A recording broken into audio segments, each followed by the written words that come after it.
Bueno, vamos a comenzar la grabación de un nuevo vídeo, en este caso de ejercicios y en concreto cuestiones teóricas, ¿vale? Nos vamos a centrar en cuestiones teóricas relacionadas con el tema de campo gravitatorio. Sí deciros que en este tema pues hay muchas cuestiones de muchos tipos, normalmente son cuestiones de razonamiento y es muy amplio. Yo he seleccionado aquí unas 6 cuestiones, así más generales, para que veáis cómo se aplicarían. El vídeo va a ser, por tanto, un poquito más largo y dentro de cada cuestión pues haré alguna aclaración de algún tipo de pregunta que nos podrían hacer sobre relacionada con esa misma cuestión, pero de otra forma, ¿de acuerdo? Bien, también decir que en cuanto a cuestiones teóricas genéricas, pues deducciones de la expresión de la energía mecánica o deducción de la expresión de la velocidad de escape de un satélite, etcétera, pues son cuestiones así genéricas que se pueden preguntar, ¿de acuerdo? Pero casi todas suelen venir relacionadas con cuestiones de razonamiento, ¿vale? Bueno, empezamos con la primera. En el ejercicio 1, que es de selectividad, 2001, propuesta 6, opción B, nos dicen que tenemos dos satélites idénticos. Cuando nos dicen que tenemos dos satélites idénticos que tienen la misma masa, ¿vale? Siendo sus órbitas de distintos radios. Aquí tenemos una representación esquemática de lo que nos plantea, ¿vale? Tenemos dos órbitas distintas. Recordar que el radio orbital se mide siempre desde el centro del astro, ¿vale? Hasta el punto donde se encuentra el satélite, por lo tanto sería el radio de la Tierra en este caso más la altura, el radio orbital. Y teniendo en cuenta este planteamiento nos preguntan cuál de los dos se moverá a mayor velocidad y después nos preguntan cuál de los dos tendrá mayor energía mecánica. Comenzamos con el primero. Para responder a cuál de los dos tendrá mayor velocidad orbital, partimos de la expresión de cálculo de la velocidad orbital, que aquí tenemos. Recordar que esa velocidad orbital depende de la constante de gravitación, de la masa de la Tierra y del radio orbital. Pero realmente la única variable es el radio orbital. ¿Qué podemos concluir de aquí? Pues como podemos ver, cuanto mayor sea el radio orbital, menor va a ser la velocidad orbital, ¿de acuerdo? Porque el radio orbital está en el denominador, ¿de acuerdo? Y por lo tanto, a mayor radio orbital, es decir, a mayor distancia respecto al astro, la velocidad orbital será menor. Siempre recordar que a la hora de razonar, que decir, o qué ley, o qué teoría, o qué expresión de cálculo utilizamos para razonar, y después, a partir de esa expresión, hacer el razonamiento y llegar a una conclusión correcta. No vale decir, pues el satélite que está más lejos que tiene más velocidad orbital. Y ya está, ¿de acuerdo? Hay que justificarlo. Como vemos aquí, lo que acabo de decir, aquel que tiene el radio orbital menor, ¿de acuerdo? Que es el satélite, en este caso más cercano, pues será el que tenga mayor velocidad orbital. Es decir, es este satélite, el que está más cerca de la Tierra, el que va a describir su movimiento orbital a mayor velocidad. Y el satélite que se encuentra más lejos irá más despacio, su velocidad orbital será menor. Nos pregunta ahora cuál de los dos tiene mayor energía mecánica. Pues nada, partimos de la expresión de cálculo de la energía mecánica. Y aquí vamos a ver dos formas de responder. De la expresión se deduce, como podemos ver, que a mayor radio orbital la energía mecánica también aumenta. Y alguno puede decir, bueno, pero si el radio orbital está en el denominador, ¿cómo que la energía mecánica va a aumentar? Recordad que la energía mecánica es siempre negativa. Por lo tanto, cuanto mayor sea la energía mecánica, es decir, menor sea la energía mecánica en términos negativos, si no estamos hablando aquí del valor absoluto de la energía mecánica, ¿de acuerdo? Es decir, siempre pongo el mismo ejemplo a mis alumnos. El razonamiento es el que tenéis aquí, ¿de acuerdo? El cálculo se deduce que a medida que el radio aumenta, la energía mecánica aumenta. Recordemos que es negativo y, por tanto, el satélite de mayor radio orbital tendrá mayor energía mecánica. Aquí habríamos acabado. La cuestión es que recordar que menos 5 es mayor que menos 8. El número entero menos 5 es mayor que el número entero menos 8, ¿de acuerdo? Y por lo tanto la energía mecánica será mayor a medida que nos alejamos, siendo, recordar, el máximo valor en el infinito, que es donde tomamos el cero de energía mecánica y el cero de potencial y energía potencial gravitatoria, ¿de acuerdo? Aquí tendríamos, digamos, la aplicación de la expresión y a la conclusión que llegamos. La otra forma de responder sería, vale, yo parto de la expresión y me apoyo en la variación de la energía mecánica respecto al radio orbital. ¿Qué veo? Que a medida que el radio orbital aumenta, la energía mecánica también lo está haciendo y tiende, como ya vemos, ¿vale? Tiende a tomar el valor cero en el infinito, que será el máximo valor que va a alcanzar. ¿De acuerdo? Es decir, cualquiera de los dos razonamientos que hemos hecho es válido para responder. ¿Vale? Recordar, energía mecánica, energía potencial y potencial gravitatorio aumentan a medida que nos alejamos del astro y toman su máximo valor en el infinito, que será cero. Hay que tener mucho cuidado, ¿vale? Porque como está el radio orbital en el denominador, pues uno tiende, claro, como el denominador va aumentando, el cociente disminuye, correcto. Pero, ojo, estamos hablando de números enteros y en este caso es negativo, por lo tanto, recordar siempre, menos 5 es más grande que menos 8 y ya está, ¿vale? Aunque evidentemente a la hora de contestar hay que apoyarse en la expresión y hacer un razonamiento. No vale decir este es mayor y este es menos, ¿vale? Bueno, continuamos con el ejercicio número 2, que también es de selectividad, y en este caso nos piden que tenemos un satélite artificial que describe una órbita circular en torno a la Tierra, como vemos aquí, y nos preguntan que qué trabajo realiza la fuerza con que la Tierra atrae al satélite durante esa órbita y que justifiquemos la respuesta, evidentemente. O sea, hay que dar el resultado y justificando. Recordemos que la fuerza con que lo atrae es la fuerza gravitatoria, ¿vale? Entonces, si nos piden qué trabajo realiza, pues para responder lo primero que tendremos que decir que vamos a aplicar la fórmula de cálculo del trabajo, ¿no? Recordar que el trabajo que va a realizar será la integral entre dos puntos de la fuerza por el desplazamiento, siendo en este caso la fuerza gravitatoria. ¿Pero qué ocurre con la fuerza gravitatoria? Y vamos a ver dos formas de responder. Porque la fuerza gravitatoria es una fuerza conservativa. ¿De acuerdo? Y recordar que las fuerzas conservativas son aquellas que la energía mecánica no varía mediante su actuación, durante su actuación, mejor dicho.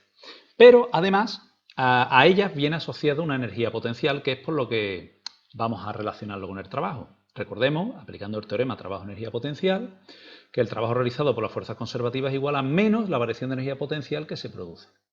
En este caso, como estamos hablando de la fuerza gravitatoria, será igual a menos la variación de energía potencial gravitatoria. Hasta aquí, pues, no hemos respondido todavía, pero como está describiendo una órbita circular y el radio orbital siempre es el mismo, la energía potencial gravitatoria no va a variar. Entonces, como la energía potencial gravitatoria no varía a lo largo de esta trayectoria descrita de la órbita, la variación de la energía potencial va a ser cero y por lo tanto el trabajo realizado por la fuerza gravitatoria va a ser cero. Es decir, el satélite en todos los puntos de la órbita por los que se está moviendo, todos esos puntos están en la misma superficie equipotencial. Es decir, tienen el mismo valor de potencial gravitatorio y por lo tanto el mismo valor de energía potencial. Conclusión, porque hay que responder lo que se pregunta. Nos pregunta que qué trabajo hay que realizar. Pues no hay que realizar ningún trabajo para mantener el satélite en la órbita porque la fuerza gravitatoria está realizando un trabajo nulo. ¿De acuerdo? Bien, esa es una forma de responder. Vamos a la segunda.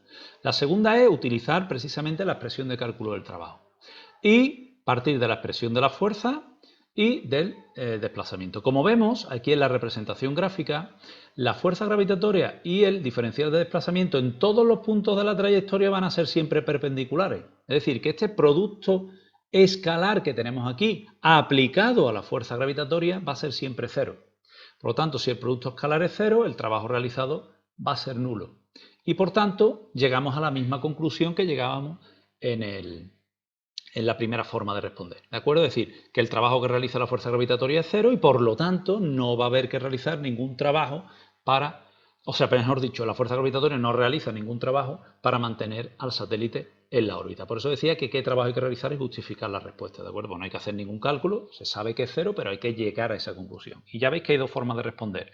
O partiendo de la expresión de cálculo, partimos de la expresión de cálculo del trabajo y como en este caso, en esta segunda forma, vemos qué relación hay entre la fuerza gravitatoria y el desplazamiento, que son perpendiculares y por lo tanto el trabajo siempre es nulo, me da igual que dé una vuelta, un cuarto de vuelta, media vuelta, 6 vueltas, ¿de acuerdo? Da igual, el trabajo siempre va a ser nulo. O bien, considerando, como ya sabemos, que la fuerza gravitatoria es una fuerza conservativa y como es conservativa, el trabajo será igual a menos la variación de energía potencial. Como todos los puntos de la órbita están en la misma superficie equipotencial, van a tener la misma energía potencial y el trabajo, por tanto, va a ser nulo. ¿De acuerdo? Dos formas de responder. Elegid la que queráis, pero siempre recordar, hay que apoyarse en la expresión, razonar, si aplicáis una ley o teoría, citarla, como hemos dicho antes. La fuerza, si es conservativa, hay que decirlo.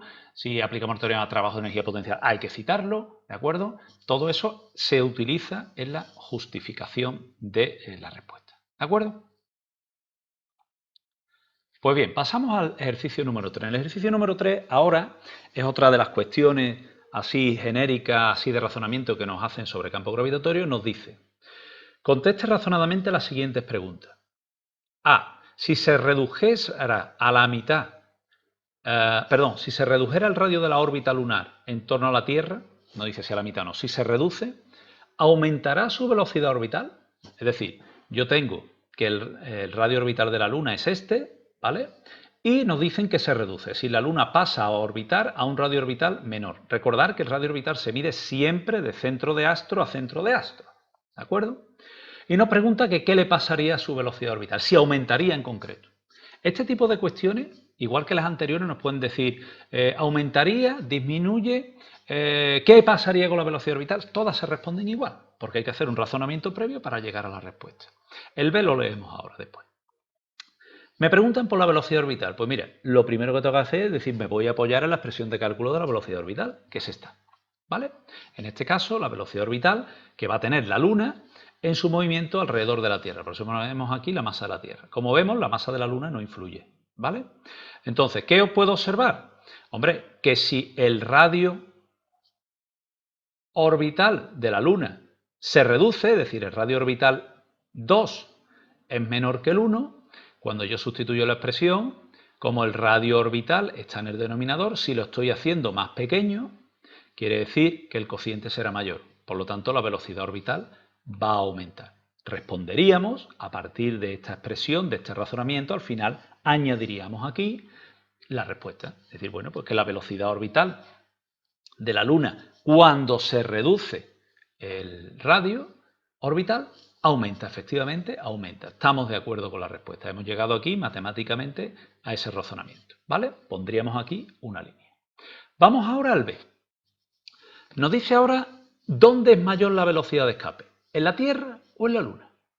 Entonces, para responder, vuelvo a repetir, partimos de la expresión de la velocidad de escape y la vamos a aplicar a la Tierra o en la Luna. Siempre que nos pregunten este tipo de cosas, quién tendrá mayor velocidad de escape, etcétera, yo os recomiendo que pongáis la expresión y la apliquéis a ambos astros, en este caso la Tierra y la Luna, y después busquéis la relación entre ellos. Y en función de la relación entre ellos, pues podéis responder. Vamos a ver cómo lo he hecho yo aquí. Yo lo que he hecho es aplicar la velocidad de escape, cuya expresión es esta genérica, a el caso de la Tierra y el caso de la Luna. Como nos dicen velocidad de escape en la Tierra y la Luna, yo entiendo que mientras no me digan nada, esa velocidad de escape la estamos midiendo desde la superficie del astro. Es decir, desde la superficie de la Tierra, por eso he puesto aquí la radio de la Tierra, y desde la superficie de la Luna, por eso he puesto aquí el radio de la Luna. Entonces, como tengo que buscar una relación, yo lo que he hecho es dividir las dos expresiones. Cada uno puede hacer lo que quiera. Dividimos la velocidad de la Tierra entre la velocidad de la Luna. Aquí está. Y aquí lo que he hecho ahora es dividir estas dos. Si os fijáis, se me va a ir el 2G, se va, porque está en el numerador arriba y abajo. Y como está dentro de la raíz, pues lo dejo todo dentro de la raíz. Y me queda masa de la Tierra, radio de la Tierra, dividido masa de la Luna, radio de la Luna. Lo que estamos es dividiendo dos fracciones. Al dividir dos fracciones, pues será la masa de la Tierra por el radio de la Luna va arriba y la masa de la Luna y el radio de la Tierra pues van abajo. ¿De acuerdo? Esto es matemática, esto ya no es física, esto es matemática, es saber despejar. ¿Vale? Bien, entonces me queda esta expresión. Como me pide que dónde es mayor la velocidad de escape, yo tengo que ver esto. Pero el problema es esta relación y ver si es mayor que 1 o menor que 1. Si es mayor que 1, la velocidad de escape en la Tierra es mayor, y si es menor que 1, donde es mayor es la velocidad de escape es en la Luna. ¿Vale? Tan sencillo como es. Entonces tengo que buscar una relación. Hombre, no puedo usar datos numéricos porque lo más sencillo sería ¿dónde están los datos? Pues sustituyo y calculo. Pero sí sabemos que el orden de magnitud de la masa de la Tierra con respecto a la Luna es 2 veces mayor. Es decir, mejor dicho, 100 veces mayor.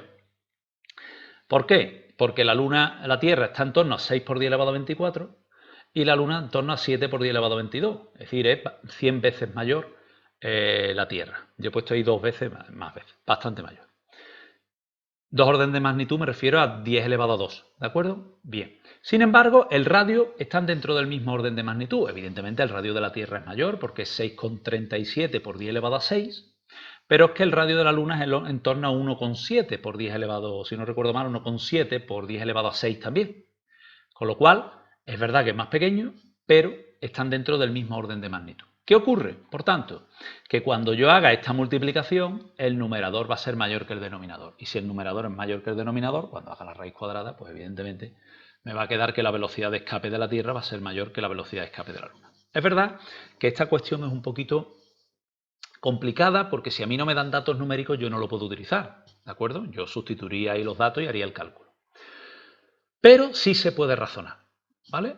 Entonces, recordad que la masa de la Tierra es del orden de 100 veces mayor, es decir, 10 elevado a 2, por eso he puesto ahí dos órdenes de magnitud, me refiero siempre al 10 elevado a 2. Sin embargo, los radios están dentro del mismo orden de magnitud, más o menos, misma potencia, 10 elevado a 6. Por lo tanto, este producto va a ser siempre mayor que el que tenemos aquí debajo. Quiere decir eso que el cociente va a ser mayor y por lo tanto la velocidad de escape va a ser mayor. Pero siempre hay que recurrir a la expresión de cálculo, en este caso, para razonar. Yo recomiendo siempre que me pidan, en este caso Tierra, Luna, Saturno, yo que sé, Plutón, el que sea, yo haga, la aplique a las dos y luego busque la relación entre ellas. Lo más cómodo es dividir las expresiones. Yo he dividido y ahora para saber cuál de los dos términos es mayor, tengo que ver qué pasa con esta relación desde el punto de vista teórico. Es decir, de análisis, no puedo hacer cálculo, ¿vale? Análisis teórico y a partir de ese análisis teórico llegamos a la conclusión que la velocidad de escape de la Tierra desde la superficie es mayor que la de la Luna. Bueno, en esta cuestión, en el ejercicio 4, nos pregunta que en qué punto entre dos masas puntuales puede encontrarse en equilibrio una tercera masa que yo ponga en esa zona y cuánto valdría su energía potencial. Pues fijaros, estoy buscando en qué punto entre dos masas puntuales. Entonces, claro, si me dice entre dos masas puntuales está claro que el punto está por aquí. Pero la cuestión me podría haber dicho de forma general en qué punto de la zona del espacio cercana entre dos masas. Entonces, podríamos preguntarnos la posibilidad de 3 puntos, que sería un punto entre las dos masas, un punto a la izquierda de la masa 1 o un punto a la derecha de la masa 2. En este caso me dice entre las dos masas, pero yo en el dibujo he hecho las 3 para aclarar esa situación, ¿vale? A vosotros aquí lo único que tendréis que hacer es representar esto. Claro, la pregunta es, bueno, si a mí me dice un punto entre estas dos masas, ¿por qué no pongo el punto aquí? ¿O por qué no pongo el punto aquí? ¿O por qué no pongo el punto aquí? Muy sencillo. Pues porque me dice que la tercera masa se tiene que encontrar en equilibrio. Y si se tiene que encontrar en equilibrio, se ha de cumplir la primera ley de Newton. Recordad, o en reposo o con velocidad constante, sí. Movimiento rectilíneo uniforme. En este caso, pues, se habla de un equilibrio, entendemos que estático, ¿no? Que se quedaría la masa ahí quieta. Por lo tanto, el sumatorio de fuerzas tiene que ser 0. Es decir, la fuerza F1 y la fuerza F2 tiene que ser su suma 0. Es decir, la fuerza que crea la masa 1 sobre la masa que yo pongo aquí tiene que ser igual, sumada a la masa que cree la masa 2 sobre la masa que yo pongo aquí, su suma tiene que ser 0. Y para que la suma de dos vectores sea 0, se ha de cumplir que estén en la misma dirección. Por eso yo el punto lo he puesto aquí, en la línea que une los dos puntos. Porque si la suma tiene que ser 0, tienen que estar en la misma dirección. Distinto sentido, evidentemente. Este no me valdría. Imaginar, repito, que me hubieran dicho en qué zona, en qué punto de la zona cercana. Pues este no me valdría. Ni este tampoco. ¿Vale? Porque tendrían el sentido, tendrían el mismo. ¿De acuerdo? No se anularían. Y además tienen que tener el mismo módulo. Es decir, misma dirección y módulo, pero diferente sentido. Es decir, evidentemente, aunque no me hubieran dicho nada, yo está claro que el punto lo tendría que buscar en esta zona y en concreto en la línea que lo une. ¿De dónde va a estar más cerca el punto? ¿De la masa 1 o de la masa 2? Está claro que si las masas fuesen iguales, el punto sería el punto central, ¿de acuerdo? El punto intermedio. Pero si la masa 1 o la masa 2 son más grandes, una de las dos siempre va a estar más cerca de aquella que tenga la menor masa, ¿de acuerdo? Es decir, el punto que estamos buscando se encontrará en la línea que une ambas, como vemos aquí, la condición, y va a estar más cerca de aquella que tenga siempre menor masa, ¿de acuerdo? Porque en la expresión de cálculo de la fuerza, pues tenemos que compensar la distancia con la masa. Bien, vamos ahora a qué pasa con la energía potencial. Pues muy sencillo, yo ya sé que es este punto, bien un poquito más para acá, un poquito más para allá, da igual. Pues lo que tengo que hacer para calcular la energía potencial es aplicar el principio de superposición. La energía potencial 1 y 2 será la energía potencial almacenada por la masa m que yo ponga ahí debido a la masa 1 y a la masa 2. Aquí tengo las dos expresiones. Puedo sacar factor común. ¿A qué? A la constante de gravitación, la masa y al signo. Y me quedaría que la energía potencial total almacenada por esa masa m que yo ponga ahí tendrá este valor. ¿Qué es lo que me pide? ¿Cuál sería? Bueno, pues ahí está. No me das ningún dato numérico para calcular, pues ahí te la dejo expresada. Pero es muy importante. Independientemente de dónde se encontrase el punto del que estamos hablando, la energía potencial nunca sería cero ni positiva. Siempre sería negativa. Porque la energía potencial siempre es negativa. Ojo, el valor de la energía potencial gravitatoria en un punto creado por varias masas, en un punto, perdón, sobre una masa creada por otras masas puntuales. O por un astro. ¿Vale? El valor. Pero la variación no. Cuidado. Esto ya lo hemos aclarado en otros vídeos y hay que tener cuidado con eso. ¿De acuerdo? Bien, pasamos al ejercicio 5. Nos quedan dos nada más. Nos pide razone qué relación existe entre el peso de un satélite que se encuentra en una órbita de radio R en torno a la Tierra y el que tendría la superficie terrestre.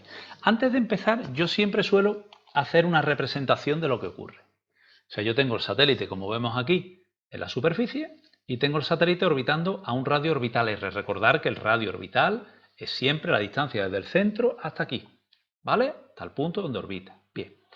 Y me preguntan por el peso, ¿pero el peso qué es? El peso es la fuerza de atracción gravitatoria.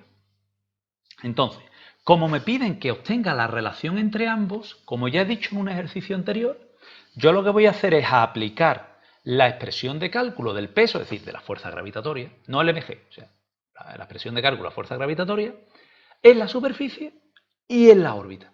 Y luego buscaré la relación entre ellas, ¿vale?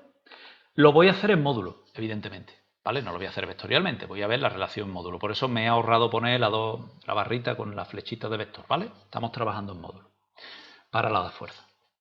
Bien, aquí tengo la expresión de la fuerza gravitatoria para un radio orbital R, ¿de acuerdo?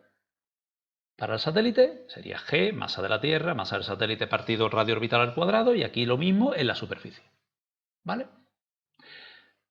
¿Qué he dicho antes? Voy a buscar una relación. ¿Qué puedo hacer? Pues puedo hacer muchas cosas. ¿De acuerdo? Por ejemplo, fijaros que esto es igual que esto es igual que esto. Podría despejar, pasar el radio orbital al cuadrado, pasarlo multiplicando, el radio de la Tierra al cuadrado, pasarlo multiplicando y igualar estas dos. Puedo hacer muchas cosas. Lo más cómodo siempre es, oye, voy a dividir ambas expresiones. Divido la fuerza gravitatoria, o bien para el radio orbital R, o bien para el radio de la Tierra, me da igual quién ponga arriba abajo.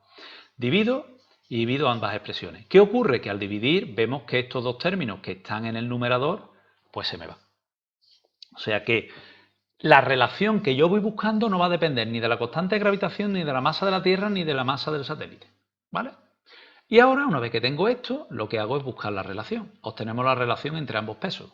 ¿Veis? He cogido lo que quedaría de aquí está, 1 partido radio orbital al cuadrado, 1 partido radio de la Tierra al cuadrado, y hago el cociente de las dos fracciones y nos quedaría esta expresión. Y despejo, ¿vale? He puesto la fuerza gravitatoria para el radio orbital R, está relacionada con la fuerza gravitatoria para el radio de la Tierra.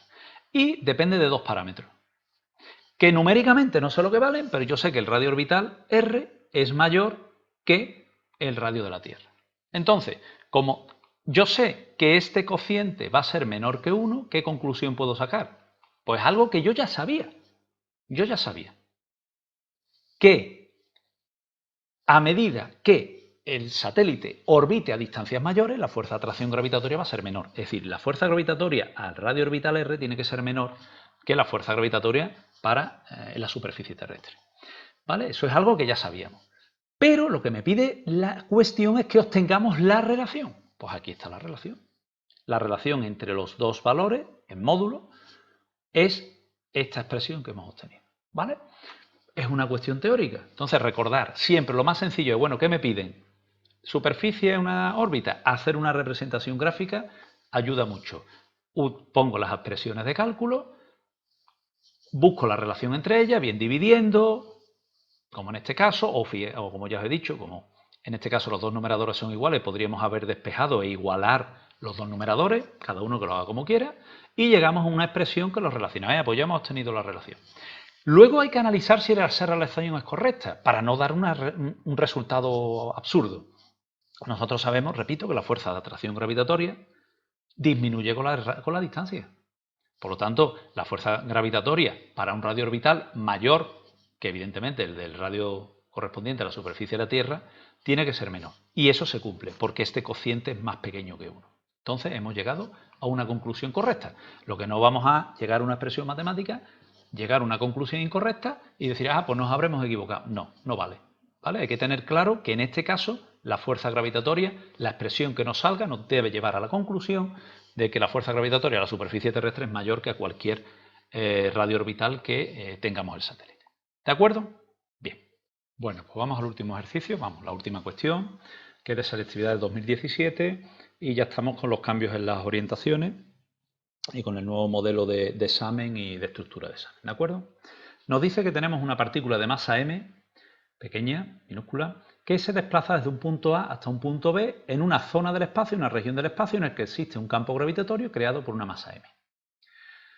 Si el valor del potencial gravitatorio en el punto B es mayor que en el punto A, razone si el desplazamiento de la partícula es o no espontáneo. Entonces, lo leemos, nos quedamos así un poco como asustados, pero el ejercicio es muy sencillo. La cuestión, mejor dicho. Bien, lo primero vamos a hacer, aquí tenemos la representación. Yo he puesto la masa m aquí y he puesto una serie de consideraciones. Ahora lo veremos. He añadido más cosas, pero ahora lo vamos a ver. Como el dato que a mí me da es el del potencial en el punto B y en el punto A, algunos dirán, no lo da, digo sí, da que el potencial en el punto B es mayor que en el punto A, porque es que yo no sé además dónde están el punto A y el punto B, yo no lo he puesto aquí porque yo no sé dónde está, ¿de acuerdo? Bueno, pues vamos a ver qué hacemos con el potencial gravitatorio. Pues partimos de la expresión de cálculo del potencial. Y nosotros sabemos de la expresión de cálculo del potencial que al aumentar la distancia el valor del potencial también lo hace. Recordemos, ya lo he dicho en otra cuestión otro de los ejercicios del vídeo y en otro ejercicio de otros vídeos previos, que el valor del potencial gravitatorio es negativo, por lo tanto siempre va a aumentar a medida que nos alejamos. Como veis, a medida que nos alejamos aumenta. Aquí lo que he representado en estas líneas circulares son las superficies equipotenciales, es decir, todos los puntos de esta línea que hay aquí, todos los puntos tendrían el mismo valor del potencial gravitatorio, todos los puntos tendrían el mismo valor del potencial gravitatorio, pero aquellos puntos que están más alejados tienen un potencial gravitatorio mayor. ¿De acuerdo? Bien. Entonces, como a mí me pregunta si el movimiento es o no espontáneo, para que el movimiento sea o no espontáneo, yo tengo que ver si lo realiza la fuerza gravitatoria. ¿Vale? Me explico. Si yo cojo una piedra, la cojo con la mano y la suelto, la piedra cae espontáneamente al suelo. ¿Y por qué cae espontáneamente al suelo? Pues porque la fuerza gravitatoria la está atrayendo. Ahora, lo que no va a hacer es, si yo quiero la piedra subirla, eso no lo va a hacer de forma espontánea. Tendremos que ser nosotros los que apliquemos esa fuerza. Entonces, como nosotros queremos que el movimiento sea espontáneo, nos dice la cuestión que sea espontáneo ese movimiento, si lo es o no, pues tengo que ver qué hace la fuerza gravitatoria. Pero claro, uno dirá, bueno, pero la fuerza gravitatoria yo no sé dónde está el punto A, dónde está el punto B, entonces no sé qué hace la fuerza gravitatoria. Yo lo único que sé es que la fuerza gravitatoria siempre, recordar que es un campo conservativo de líneas, una fuerza central, por lo tanto las líneas de campo salen de la masa, ¿de acuerdo? Vienen hacia la masa en dirección radial, ¿de acuerdo? Entonces yo sé que la fuerza gravitatoria, aquí he hecho 3 representaciones, va siempre hacia la masa. Bueno, pues vamos a ver qué hacemos con el potencial. El potencial está relacionado con la energía potencial y la energía potencial con el trabajo. Entonces, ¿qué hacemos?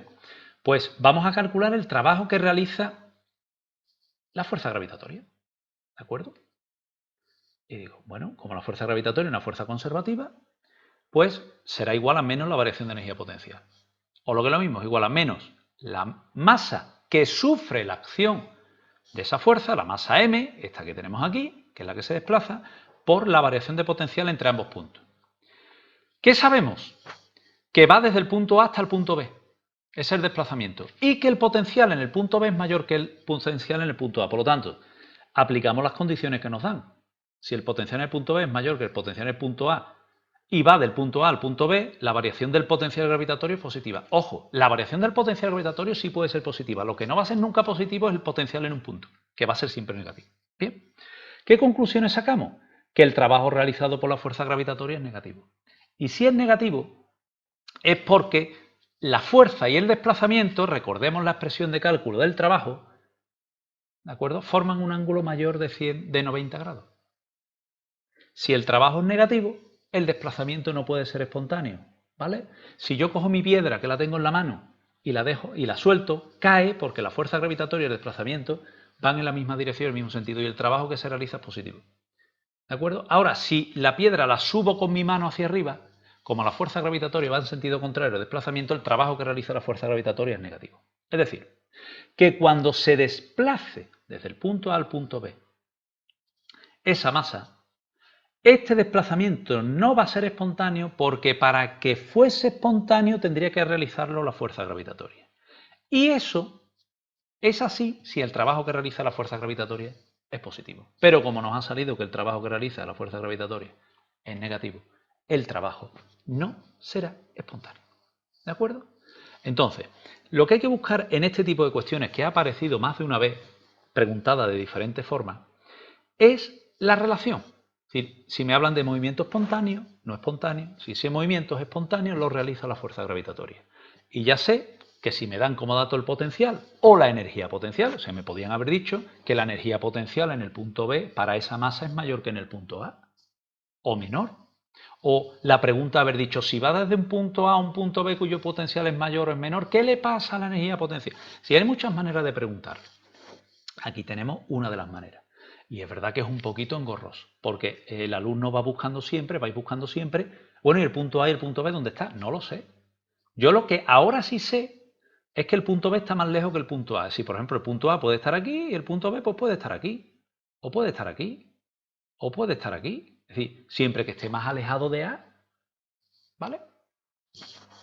El punto B puede estar en cualquier sitio. Pero no os obcequéis con eso. Iros al dato. ¿Qué dato me da? Que el potencial en el punto B es mayor que el potencial en el punto A. Pues tengo que ir a través del potencial. Parto de la expresión y digo, bueno, si el movimiento es espontáneo, lo tiene que realizar la fuerza gravitatoria. Y como tengo el potencial, tengo que mirarlo a través de la energía potencial, que es lo que hemos hecho. ¿Qué conclusión hemos sacado del análisis? Que si va desde el punto A al punto B, repito, del punto A al punto B, en el que el punto B, el potencial gravitatorio es mayor, hemos deducido que el trabajo que realiza la fuerza gravitatoria es negativo. Es decir, que esa partícula se está moviendo del punto A al punto B en contra de la fuerza gravitatoria. Es decir, que o es una fuerza externa la que está aplicando un trabajo para llevarlo del punto A al punto B o no se mueve, no lo hace de forma espontánea. ¿Vale? O sea, si yo tengo agarrada una piedra, o sea, hay una piedra, mejor dicho, en la superficie de la Tierra y quiero que esa piedra suba a 5 metros de altura, o le aplico una fuerza o no sube de forma espontánea. Ahora bien, si yo tengo una piedra a 5 metros de altura, la suelto, de forma espontánea cae.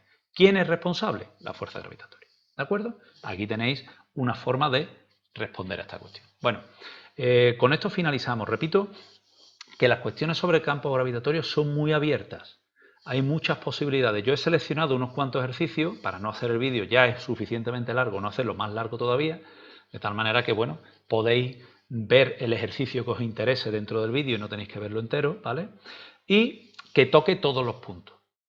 Evidentemente las formas de preguntar son muy diferentes incluso dentro de una misma cuestión, como acabamos de ver aquí en el ejercicio 6, ¿de acuerdo? Nos podían haber preguntado, hablando de dos puntos en el espacio cercano a una masa m que crea un campo gravitatorio, nos podrían haber preguntado muchas cosas, pero mi consejo siempre es el mismo: partir del dato que me da el problema, y en este caso el dato que me da el problema es el potencial gravitatorio, tanto en el punto A como en el punto B. Repito, no dato numérico, sino que el del B es mayor que el potencial gravitatorio en el punto A. Bueno, pues con esto finalizamos el vídeo y espero que, bueno, que estos 6 ejercicios hayan servido para, por lo menos, las distintas cuestiones teóricas que aparezcan, poder enfocarlas bien con algunos de los ejercicios que acabamos de ver.